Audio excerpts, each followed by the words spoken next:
Now, could you outrun an Olympic race walker? That's the challenge being set at this year's Great South Run 5K.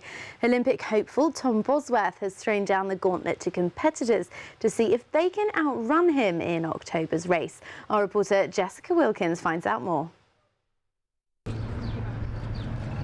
These people will all be taking part in the Great South Run around Portsmouth. They are taking on British Olympic race walker Tom Bosworth, who is daring runners to beat him as he walks the race.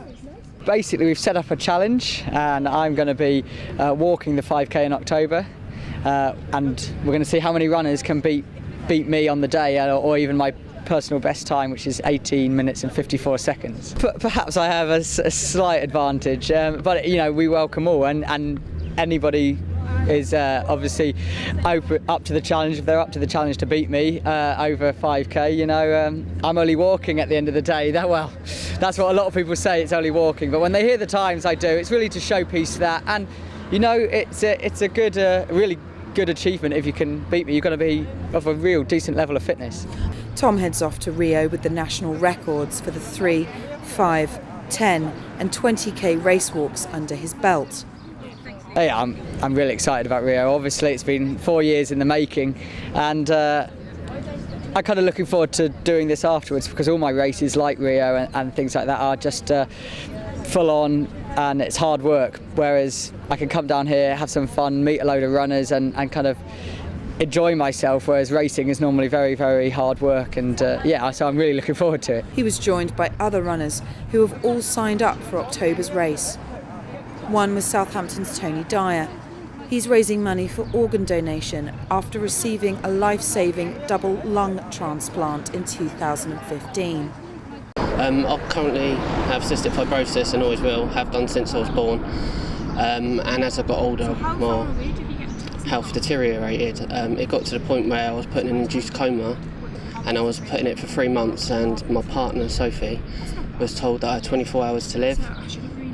Lucky enough, in those hours, lungs come available and saved my life, and that's why I'm here today.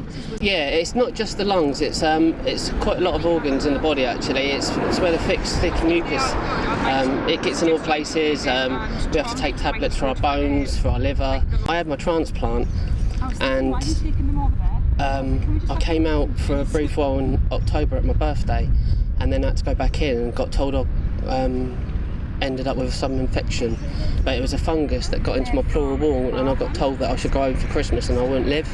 Tony is not the only runner raising funds for a charity who helped them in their hour of need. Sabrina Surrey is running for Ickle Pickles, which helps provide life-saving equipment for premature babies. It's the Queen Alexandra. We spent 4.5 months in there.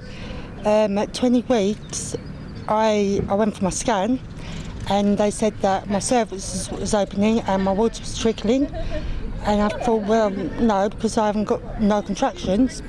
And at 21 weeks they said that we're going to put a stitch in you to keep her in, and they said because there's risks and cons and pros and all that, and they said, right, if it don't work, the baby's going to die.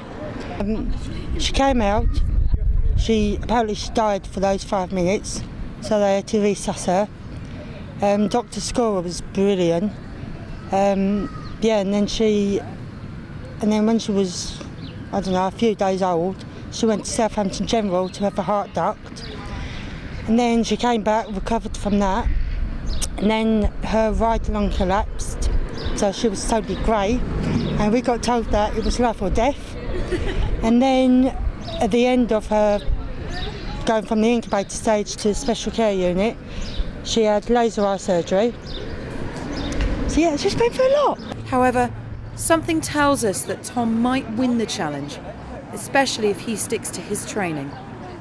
So I cover about 120 to 150 kilometres a week. I'm in the gym 3 times a week, and so because my Olympic distance is 20 kilometres, not 5 kilometres, so I've got a lot of mileage to do, and yeah, a lot of strength over the distance. Yeah, my friend's actually doing it with me, so yeah. Does that make it easier having a training buddy? Yeah, it does. Yeah, because running on your own is not fun. Jessica Wilkins for That's Solent.